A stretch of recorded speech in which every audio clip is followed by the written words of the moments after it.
I'll never forget the conversation I had with my father when I told him I was engaged. He pulled me aside, his expression serious, and said, "Lauren, are you really sure about marrying this man, Larry? I know you love him, but I don't think he's the right person for you." Confused, I asked, "Why are you saying this, Dad? He loves me and respects me. I don't care that he doesn't have as much money as we do." My father sighed, his voice soft but firm. "Lauren, you know I built my wealth from the ground up. I would never look down on someone just because they're not from the same financial background. But there's something about Larry that worries me. He's a bit of a shady character, and his mother is no better." I was taken aback. "What do you mean, Dad? I don't understand." He hesitated, then said, "Maybe it's just a father's instinct, but I don't believe this man truly loves you. Yes, he's affectionate, but I've heard him talk about how rich you are.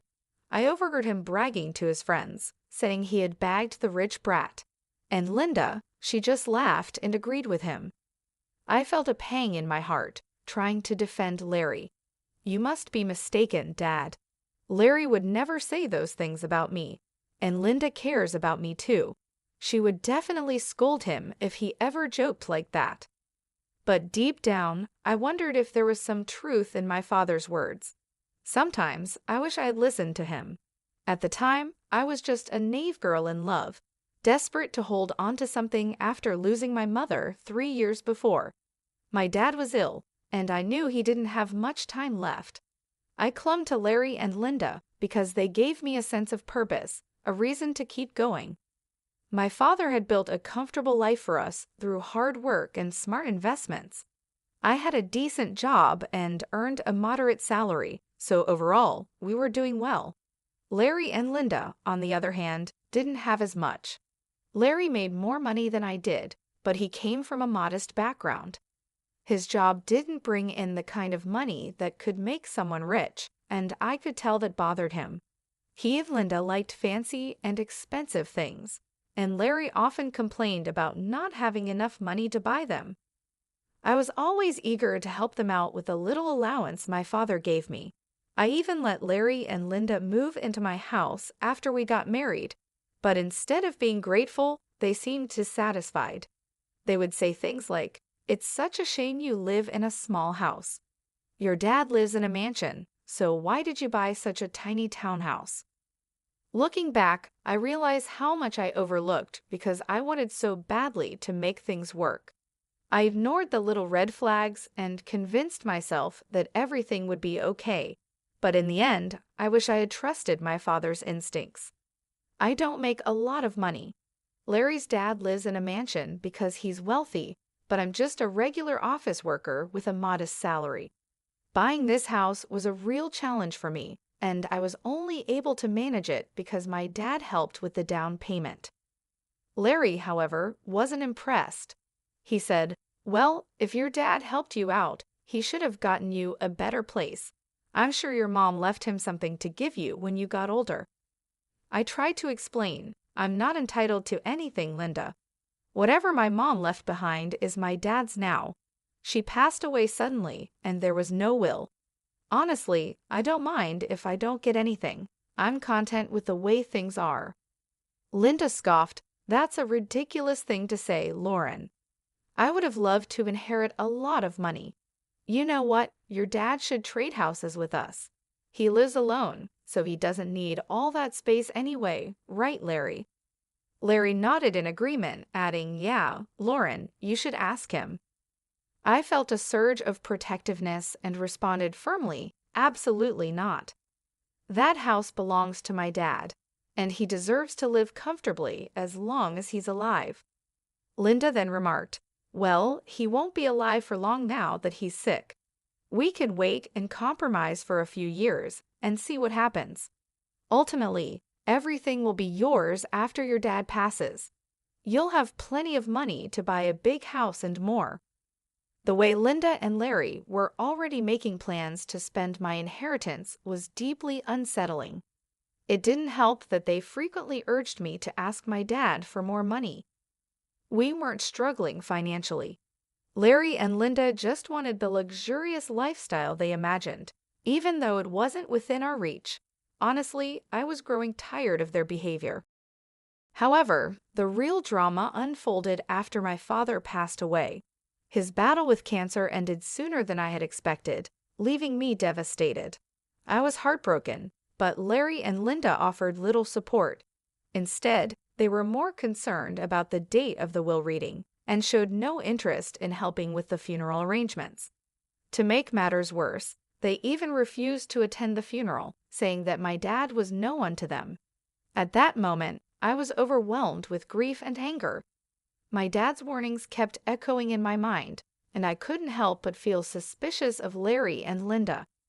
I began to doubt their intentions, wondering if they had ever truly cared about me or if they were only interested in what they could gain. I was starting to worry that Larry and Linda were only interested in my inheritance. When it came time for the reading of the will, they weren't allowed to be present, and they were furious. Larry snapped, "Why on earth aren't we allowed to be there? This is absurd. Brian was my father-in-law." Linda chimed in, equally outraged, "Yes, this is ridiculous. We're family, and we have every right to know what Brian left behind. At the very least, my son should be allowed to be there." I tried to keep calm and explained, "Your son isn't mentioned in the will, Linda, so he doesn't have the right to be there. Why are you two so fixated on the inheritance? You didn't even bother to come to the funeral." It was ironic how suddenly my dad mattered to them when it came to the possibility of getting some money. I was really annoyed with both Linda and Larry, but what made things worse was how relentless they were. As soon as I got back from the will reading, they pounced on me, eager for details. They weren't allowed to see the will themselves, and that only made them more persistent. I was struggling with the grief of losing my father, but instead of offering any words of comfort, they were only interested in one thing. Linda asked bluntly, "So, we've been wondering for a while now. How much inheritance did you get from your parents? You must have received a lot of money. Tell us how much." I looked at them and said, "Unfortunately, my parents didn't leave me any money, so I didn't receive anything." Linda's eyes widened in disbelief. "What? You didn't get any money, but your parents were rich? They should have left you something." "I don't believe you didn't get any money. You're lying to us. There's no way your parents didn't leave you a single penny." Larry joined in, pressing me, "No money at all.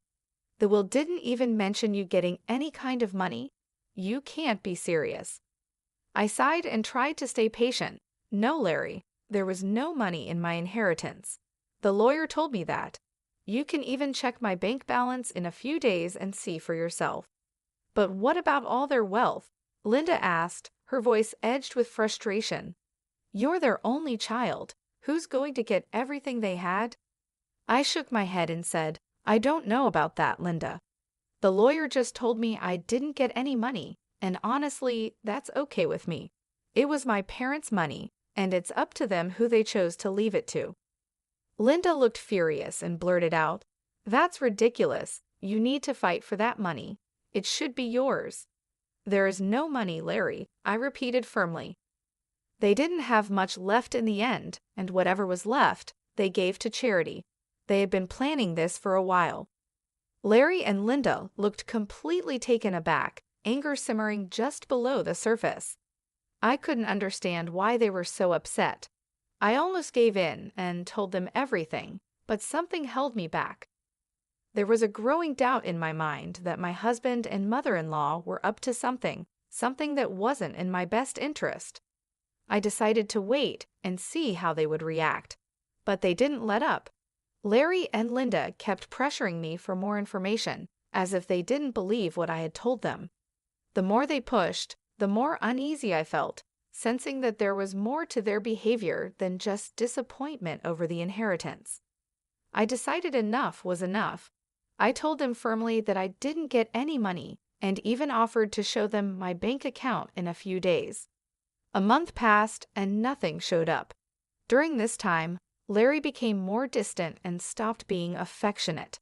He was always checking my account and constantly hounding me for information about my inheritance. It became clear where this was heading. Finally, one day, I decided to put an end to it. I showed them my bank statements and said, "See, I told you that I didn't receive anything. I'm not hiding any secret inheritance money from you.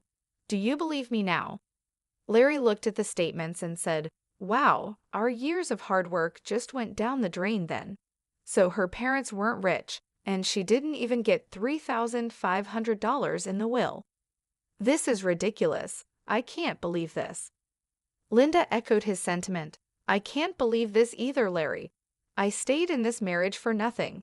I married Lauren for nothing. It was all a waste of time." Feeling hurt and confused, I asked, "What the hell does that mean, Larry? Why are you talking like this?" Linda answered for him. "Why do you think he's saying these things, Lauren? Who the hell would marry you without thinking about the money? My son simply married you so that we could rely on your inheritance. Now I see that you didn't even get a penny. I can't believe I wasted 3 freaking years on a useless girl like you. I could have done so much better." I was stunned to hear them speak that way about me. I finally realized that Larry married me for money. My parents were right about him, and his mom, they were gold diggers. I was so done with my husband and mother-in-law. I was breaking inside, but what they said next turned me to stone. Linda looked at Larry solemnly and said, "What's done is done, Larry. But now it's time for you to divorce Lauren. There is no reason for you to stay with her anymore. You will have time to find a new rich wife. This time, we will make sure she actually has some money to her name." I was in disbelief. "Are you freaking kidding me, Linda? You're asking Larry to divorce me over money. Larry, are you going to listen to her?" Larry didn't hesitate. "Of course, I would listen to her, Lauren. I married you so that my mom and I could have a comfortable life. We grew up poor, and I didn't even go to college. I had no way of earning a lot of money." I was horrified. "So you pretended to love me and tricked me into marrying you. You thought my parents would give me lots of money." Larry nodded, and I felt my heart shatter. "Yes, Lauren. I thought your parents would leave you a lot of money, but now I see that they didn't. It was all for nothing." With those words, everything became clear. My parents were right all along. Larry and Linda were only interested in my inheritance, and now that it was gone, they had no use for me. I knew I had to leave them and start a new life, free from their greed and deception. I was willing to share everything with Larry, believing that our marriage was built on love and trust. But when he spoke, I realized how wrong I was. "Yes, that's what I thought too," he said coldly. "It was the only way I could give my mom the life she always wanted. But now I see that my efforts were pointless. Mom's right, I need to divorce you and keep looking." His words hit me like a ton of bricks. The casual, almost indifferent way he talked about ending our marriage made me question my own sanity. How could he be so detached, so unfeeling? Linda and Larry continued to voice their frustration, complaining about the marriage and about me, but I stopped listening. I was too overwhelmed, too lost in my thoughts, trying to process what they had just said. Their complete lack of emotion and Larry's sudden change in behavior were both heartbreaking and infuriating. At first, I felt a wave of anger rise up inside me. I wanted to scream, to throw things, to let out all the pain and frustration that had been building up. But instead, I took a deep breath and remained calm. "Okay then, Larry," I said quietly. "If a divorce is what you want, you'll get it. I've never been one to refuse your demands, so I might as well give in to this one as a last favor." Linda, sensing an opportunity, quickly added, "So you'll agree to a mutual divorce? It'll save us both a lot of money. And don't even think about trying to get alimony from my son. We'll fight you every step of the way. It's best if you just agree to this." I nodded, realizing that I didn't have much choice. "You're right, I don't have a lot of money right now. So I've decided on something. I'll agree to a mutual divorce, but only if you sign a clause stating that we won't share any of our assets. We'll each walk away with what we have, and nothing more." Larry agreed without hesitation. "That's not a problem at all. You don't have much, and neither do I at the moment. If you can forego alimony, I'll sign the divorce papers and won't claim anything from you." We discussed the details of the divorce, making sure we were on the same page. I could see the relief on their faces. They were both happy that I wasn't making a fuss. I guess they didn't expect me to be so calm about it. But the truth was, ever since that day, I had been crying on my way to and from work. I would sit in the parking lot of my office, crying for an hour before and after work, trying to pull myself together. Larry never noticed my puffy eyes, never asked why I was leaving early for work or coming home late. Linda didn't even bother looking at me after she found out I had no money. Their behavior only made me more determined to get out of the marriage as soon as possible. I knew I had to stay strong and move on with my life. Even though it hurt deeply, I was ready to close this chapter and start anew. The way they treated me, the way they were more interested in money than in our relationship, made me realize that I deserved better. I deserved to be with someone who loved me for who I am, not for what I could offer them financially. In the end, I agreed to the mutual divorce, and I made sure that we each kept our own assets. It was a painful process, but I knew it was the right decision. I had to let go of the life I thought I had and focus on building a new one, free from the greed and deception that had poisoned my marriage. I decided that I needed some space from Larry and Linda, so I had them move out of my house and into a rented place nearby. They settled in quickly, and while we waited for the divorce to be finalized, Larry kept his word and didn't demand a share of my house. I also didn't ask for any alimony. In his eyes, it was a fair deal, but I had no idea how much I had underestimated the situation. The truth of it all came to light on the day our divorce was finalized. I went over to their new place to drop off my wedding and engagement rings. When I handed them over, I said, "Larry, I just wanted to return these to you. This marriage only brought bad times into my life, and I don't want to keep any reminders of it." Larry looked at me surprised. "Are you sure you want to return them? You might need the money someday."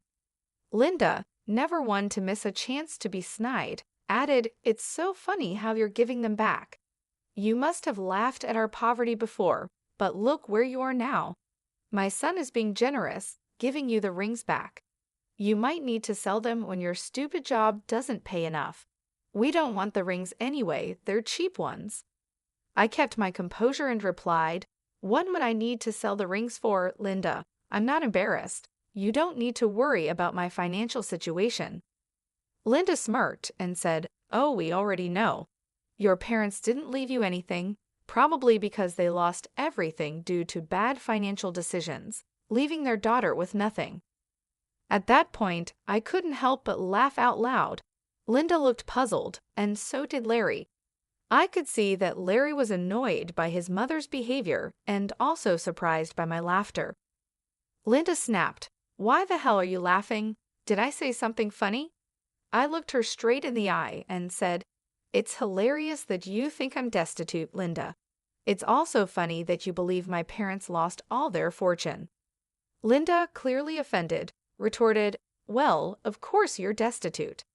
Your parents didn't even leave you a penny. They must have messed up and ruined your life by not leaving you an inheritance." I smiled and said calmly, "I never said I didn't receive an inheritance, Linda. I simply told you that I didn't get any money. My parents actually left me plenty of inheritance." Linda's eyes widened in disbelief. "What do you mean you have an inheritance? I'm so confused." I continued, "My parents could see through you and Larry for what you are, little gold diggers, so they made a secret clause in their will. It stated that I wouldn't receive any monetary inheritance right away. Instead, I was given something much more valuable." Larry, now clearly agitated, asked, "What are you talking about? What did they leave you?" I looked at them both and said, "My parents left me this entire neighborhood as my inheritance." Linda and Larry were stunned. Linda stammered, "What? You own this neighborhood now? How is that possible?" "We would have known about your inheritance if that were true." We even signed the lease with an estate manager who didn't tell us the name of the owner. I explained, my parents wanted me to wait for a year before I could take full control of the properties, so everything was kept quiet. But now I own this entire neighborhood, including the place you're living in.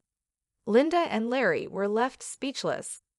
The realization that they had been living in a place I owned, after all their scheming, was too much for them to handle. The tables had turned completely, and they were finally exposed for who they truly were. I turned to leave, feeling a sense of closure and satisfaction. I had seen through their greed and managed to come out stronger on the other side.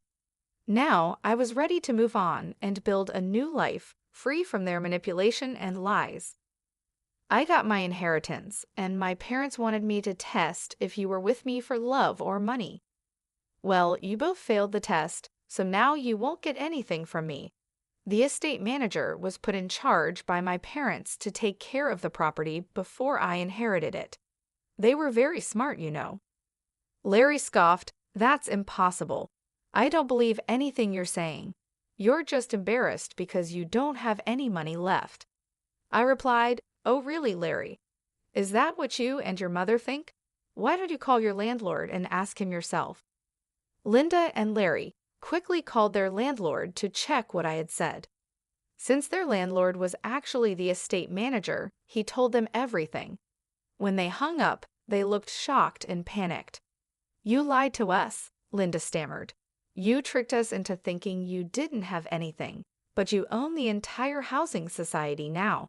How dare you trick us like this?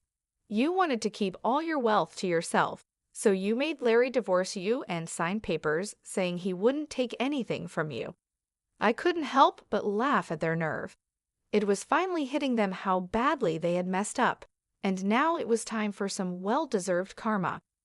I said, "It's funny you're accusing me of being dishonest. Larry, you tricked me into marrying you by pretending you loved me. And Linda, you helped him with this plan and even told him to divorce me. If anyone here was scamming, it was the two of you. As for my inheritance, you asked how much money I got, and I answered truthfully. This was all a misunderstanding on your part." Linda tried to reason with me. "What's done is in the past. Why don't we try again? We did spend 5 years together, and it would be a shame to throw it all away." I shook my head and said, "So now you want me back in your life? Funny how you were so eager to start fresh with a new girl. I hear you're already seeing someone rich. Don't worry, I'll let her know what a snake you are, Larry." Larry and Linda started begging me not to ruin his new relationship. Larry pleaded, saying that if I wasn't willing to give him another chance, I shouldn't mess up his future. I told him to get lost and also informed them that I would kick them out once the property was officially mine. They panicked and started begging even more. In the weeks that followed, Linda and Larry kept coming to my house, pleading for forgiveness. They already had an eviction on their record, so it was unlikely anyone else would rent to them. The only reason they were still staying on my property was because I had asked the estate manager to allow it. I also contacted Larry's new girlfriend and told her everything. She was horrified by what Larry and Linda had done and broke up with him immediately. She even showed me the text messages as proof.